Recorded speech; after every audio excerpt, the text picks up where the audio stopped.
I'm Adrienne. I'm Rachel. We're chiropractic students working at the clinic this summer.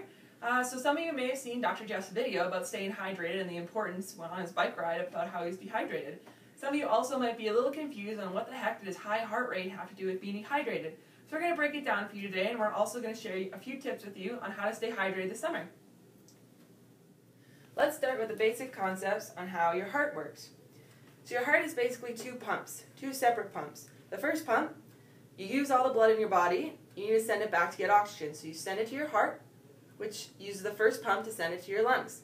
In your lungs, you pick up oxygen, which you need to live, and it pumps back to your heart, or goes back to your heart, which then pumps it out to the rest of your body.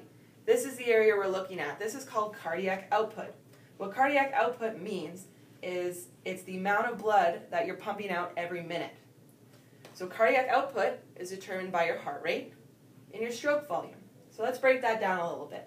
I'm sure most of you have heard of heart rate before. So your heart rate is how fast your heart pumps blood to the rest of your body, or otherwise known as beats per minute. Your stroke volume is how much blood each of those pumps pumps out. So we measure that in milliliters per beat. The way stroke volume is determined, there are many factors such as body position or your muscles contracting, so that's part of the reason why you exercise, your stroke volume will increase. And the one we're really focused on today is your blood volume. So your blood is made up of almost over half water. So when you're not hydrated, your blood volume goes down and your stroke volume decreases. So in Dr. Jeff's case, he was working out. So his body knew that the cardiac output had to go up so that he could accommodate all the extra oxygen he needed for his muscles. In order to do that, they increased the heart rate, and they tried to increase stroke volume, but because the blood volume was so low, the stroke volume had a limit of how much it could increase.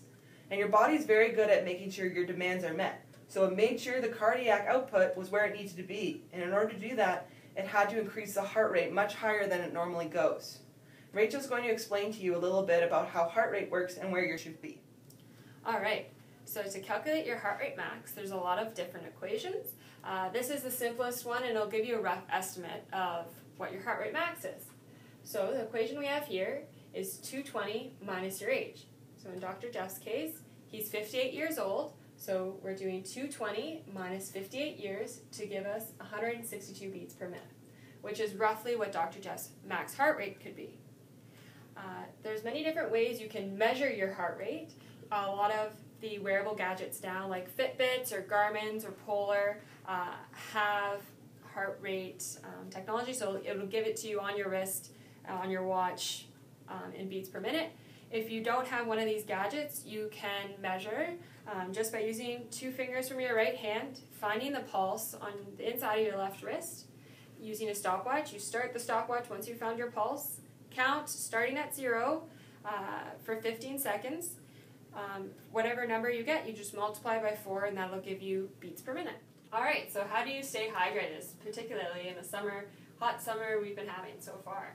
So a few tips overall is avoiding caffeinated beverages. You've probably heard that before. So coffees, teas, even iced coffees, because they are a mild diuretic and they'll make you urinate more often, so you lose more water quickly. Also, don't forget to eat your fruit. Fruit has electrolytes, like bananas have potassium, and that helps to replace them if you are your electrolytes if you are sweating a lot, and they do have a bit of water in them, which is great. Never knowing how much to drink. Yes, more water is good to a point, but just drink to satisfy your thirst throughout the day, always carrying a water bottle with you. And lastly, another way to monitor your hydration is to look at your urine. It should be a pale yellow. It shouldn't be a dark yellow. It shouldn't be smelly or cloudy. If you're exercising, like Dr. Jeff in this heat, if you're exercising outside in the heat for more than an hour, they recommend that you weigh yourself before and after, and for every pound lost, drink an extra glass of water. So drinking an extra 16 ounces for every pound you lose throughout that time period. As well as if you know you're going to be heading out in an hour or two to do some exercise outside, throw your water bottle in the freezer. Studies have shown that drinking cool water while exercising increases your endurance by helping to maintain a cooler body temperature. Alright, we're Dr. Jeff's daughter, Adrienne and I, and we hit the books so you don't have to.